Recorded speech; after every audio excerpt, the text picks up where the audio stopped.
नमस्कार दोस्तों। परम रम्य भारत देश के करणपुर नामक नगर में साधुराम नामक एक वैश्य निवास करता था। यथा नाम तथा गुण वह अत्यंत धर्मभीरु सज्जन एवं साधुचरित था। पूर्वजों की कृपा से उसका व्यापार भी खूब जोरों पर था। एक बार किसी व्यापारिक कार्य के हेतु वह फर्स्ट क्लास एयर कंडीशन में यात्रा कर रहा था।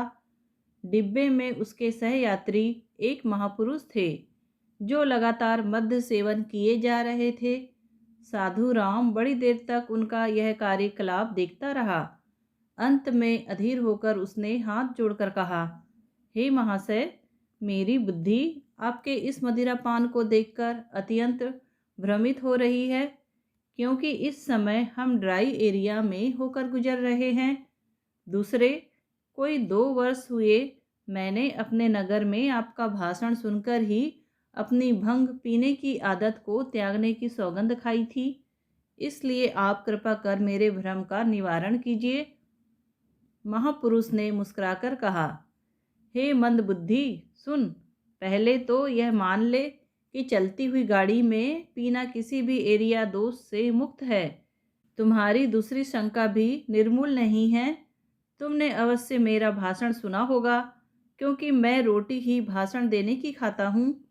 इस समय भी मैं उसी की तैयारी कर रहा हूँ। तुम्हारे प्रांत में नशाबंदी सप्ताह मनाया जा रहा है। मुझे एक एक दिन में 8-8 भाषण देने होते हैं। इन सब के लिए एक्स्ट्रा एनर्जी अर्जित करने के लिए मुझे थोड़ा बहुत पीना ही पड़ता है। इस उत्तर से अत्यंत चकित होकर साधुराम ने कहा, महाराज, मैं मूढ़मती कथनी और करनी के इस अंतर को देखकर मोहित हुआ जा रहा हूँ। कृपया समझाकर कहिए। महापुरुष ने कहा, तू सचमुच ही मूढ़मती है, जो इस 20वीं सदी में भी कथनी और करने की बातें करता है। भाई मेरे, मैं तो युग धर्म का पालन कर रहा हूँ। इस अणु युग में जो वचनों के फेर में पड़ जाता है, वह अभागा अनंत काल तक नाना दुख सहता हुआ मर जाता है। मरते समय वह गले तक कर्ज में डूबा रहता है, जिससे मरने के बाद भी गालियां खाता है। इसीलिए तो कहा है, झूठ बराबर तप नहीं, सांझ बराबर पाप। मैं भी तुमसे सच कह रहा हूँ। यह बात केवल इसलिए कर रहा हूँ कि तुमने मुझे पीते हुए देख लिया है। साधु राम ने फिर निवेदन किया, महाराज, मैं इस अनोखे युग धर्म के चक्कर को जानना चाहता हूँ, क्योंकि मेरा मन इसकी महिमा से प्रभावित सा हो रहा है। महापुरुष ने कहा, हे मित्र, मुझे देखो और तुम्हें इसकी महिमा का ज्ञान अपने आप हो जाएगा। एक समय था जब मैं भी सच बोलता था। तब मैं प्राइमरी टीचर था। 40-3-70 के ग्रेड में ज़िंदगी को अपनी टूटी चप्पलों की तरह घिस रहा था। अब मेरे नाम से 2 हाई स्कूल और 3 प्राइमरी स्कूल चल रहे हैं। उस समय मैं एक पुरातन साइकिल पर स्कूल जाता था, जो आधी दूर तक सवारी का काम देती थी और शेष रास्ते भर मुझ पर सवारी करती थी।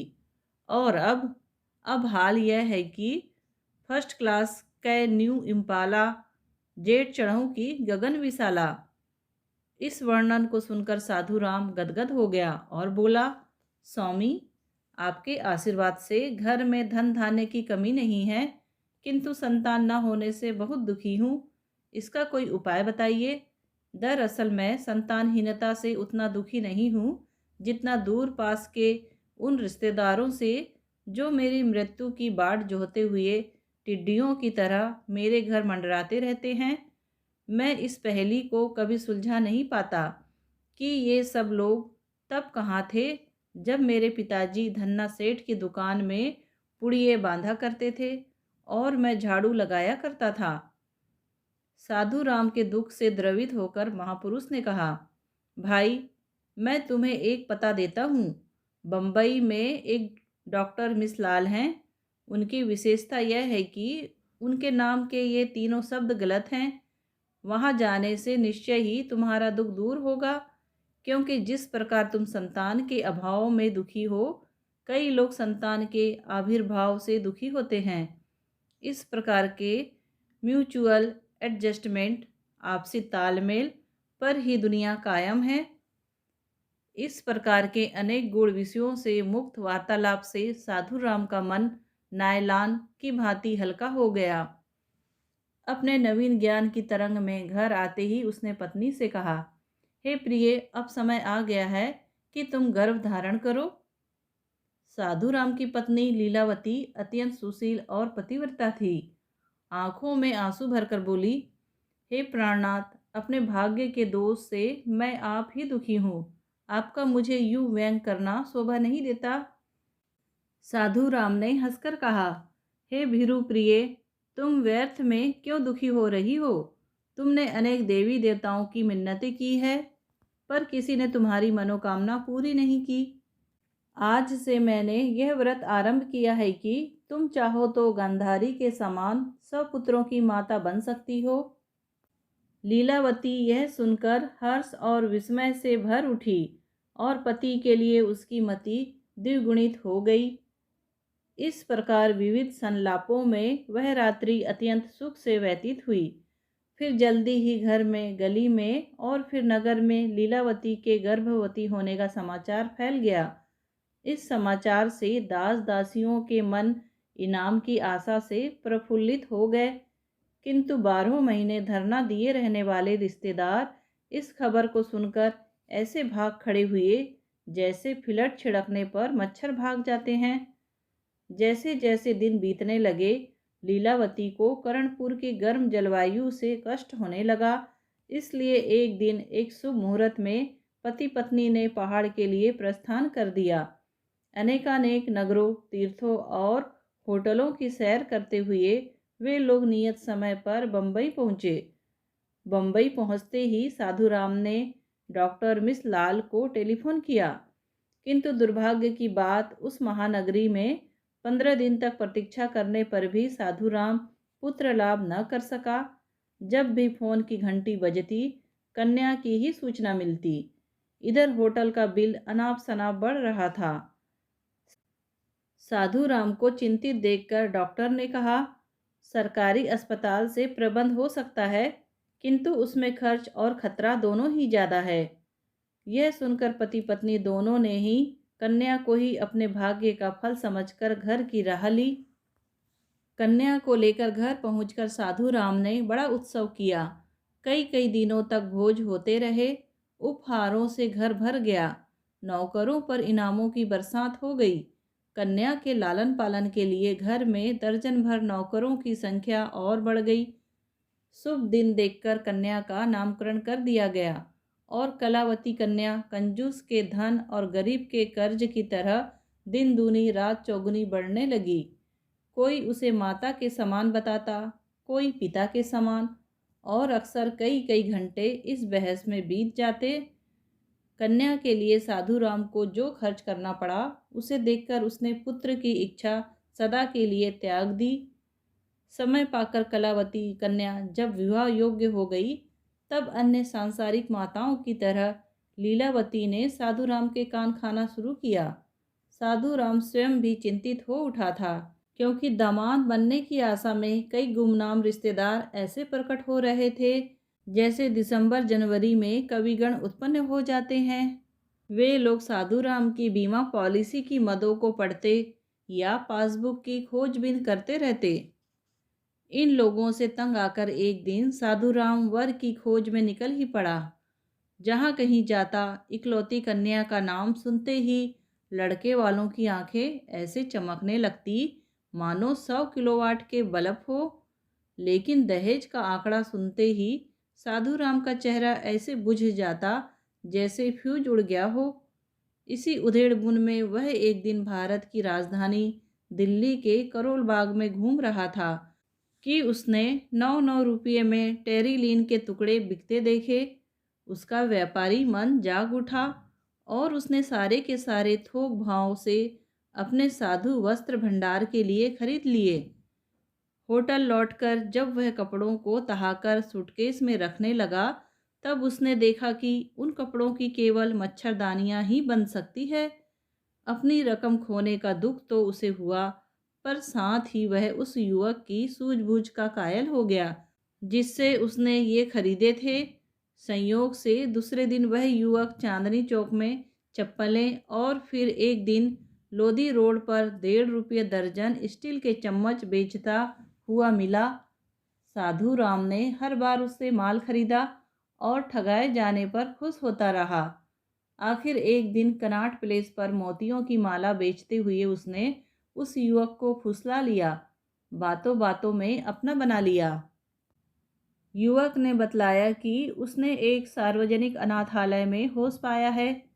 वहाँ भोजन में गालियों की मात्रा अधिक होती थी और मुर्गा बनने की विद्या पर अधिक जोर दिया जाता था। इसीलिए एक दिन वह भाग निकला।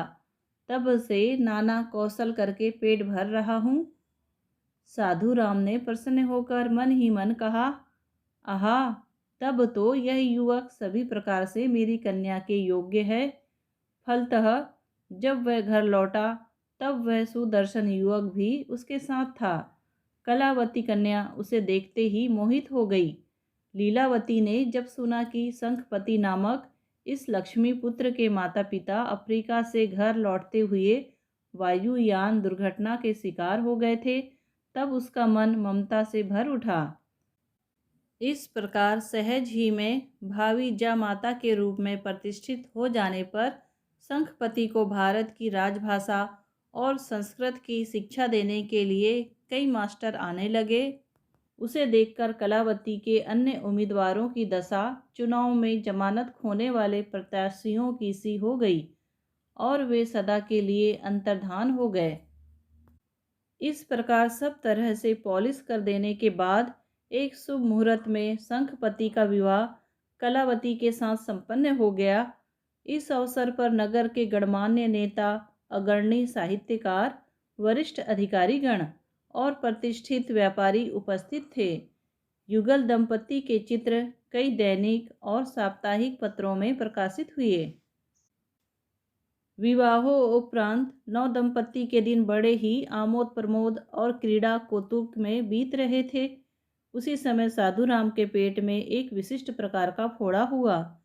डॉक्टरों ने उसे असाध्य घोषित कर ऑपरेशन के लिए विदेश जाने की सलाह दी। इसलिए विवश होकर साधु राम ने विदेश के लिए प्रस्थान किया। हवाई अड्डे पर पत्नी तथा कन्या के अतिरिक्त कई पत्रकार तथा फोटोग्राफर भी उन्हें विदा करने आए। विदेश पहुंचने पर ससुर और जमता एक स्थान से दूसरे स्थानों पर घूमते रहे। शंखपति हर तीसरे दिन पत्नी को पत्र लिखता, जो नए नए स्थानों के वर्णन से भरे होते थे। लेकिन शीघ्र ही वह ऊब गया और उसे अपनी नई नवेली दुल्हन की याद आने लगी। अंत में एक दिन साहस कर उसने कहा, पिताजी, हम लोगों ने जब से घर छोड़ा है आपने तनिक भी विश्राम नहीं किया है। इससे मुझे बड़ी चिंता हो रही है। मैं चाहता हूँ हम लोग जितनी जल्दी हो सके ऑपरेशन से छुट्टी पाकर घर चलें, जिससे मैं अपने उत्तरदायित्व से मुक्त हो जाऊं। साधु राम ने हंसकर कहा, हे पुत्र, यद्यपि भेद की बात किसी को नहीं बतानी चाहिए, फिर भी तुम मेरे पुत्र समान हो।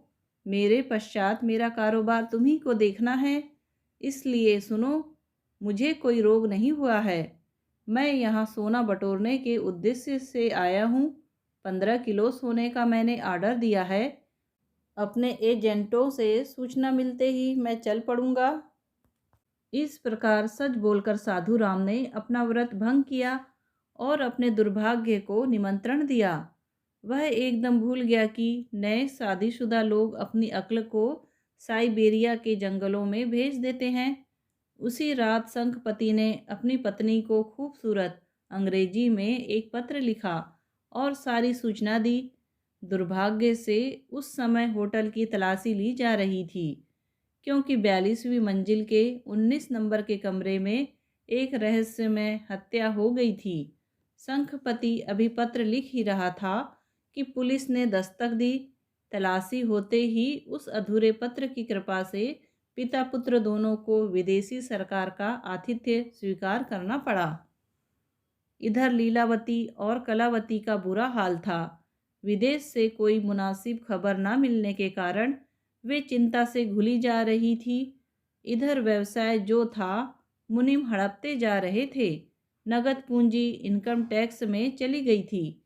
बीच में एक ज़बरदस्त डाका भी पड़ चुका था, जिसमें नौकरों की पार्टनरशिप साफ नज़र आ रही थी, लेकिन दौड़ धूप करने वाला कोई नहीं था। इसी से वह मामला भी खटाई में पड़ा हुआ था। गहने कपड़े बेचकर कई दिन बिताए गए। फिर बर्तनों का नंबर आ गया।